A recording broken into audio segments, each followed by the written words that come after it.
Hi friends, வணக்கம். இன்னைக்கு கோவிந்தரன் வீட்டில் வந்துட்டு இடியாப்பம், அது பழைய சோறு வச்சு இடியாப்பம் பண்ணுறோம். அதை எப்படி செய்கிறதுன்னு இப்போ காமிக்கிறேன் வாங்க.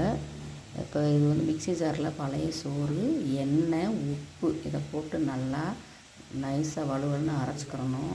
அரைச்சிட்டு கொஞ்சமாக வந்துட்டு நான் தண்ணி விட்டு ஒரு கடாயில் கொதிக்க வச்சுருக்கிறேன் பாருங்க. இதில் வந்து இதை அப்படியே ஊற்றி கிண்டணுங்க, சரிங்களா?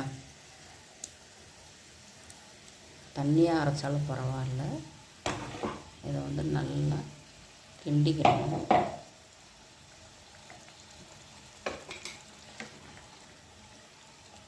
தண்ணியாக அரைச்சிருந்தாலும் பரவாயில்ல, நம்ம எண்ணெய் போட்டிருக்கிறோம், கொஞ்சம் தண்ணி ஊற்றி காய வச்சுருக்குறோம், அதில் தான் போட்டு இதை கிண்டுறோம்.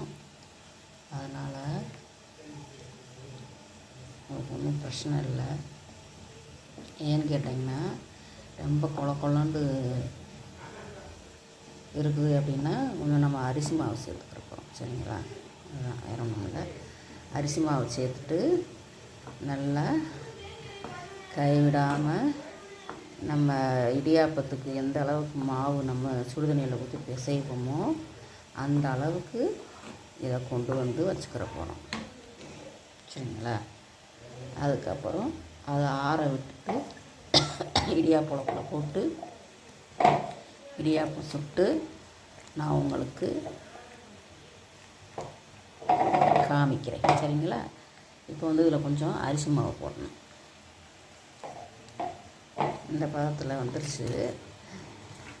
இப்போ வந்து இதில் அரிசி மாவு போடணும். அடுப்பை வந்து கொஞ்சம் அரிசி மாவு போடும்போது மீடியமில் வச்சுக்கோங்க.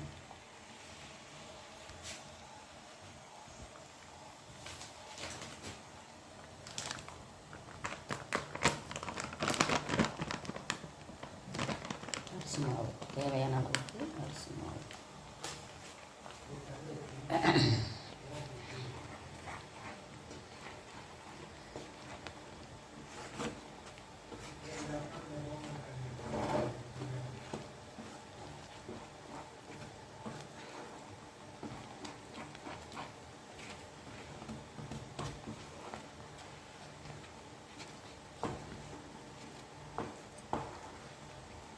இப்படி கிண்டிக்கிட்டே இருந்தோம் அப்படின்னா கைவிடாமல் அது வந்து இடியாப்பம் மாவு பதத்துக்கு வர்றது வரைக்கும் கிண்டிட்டு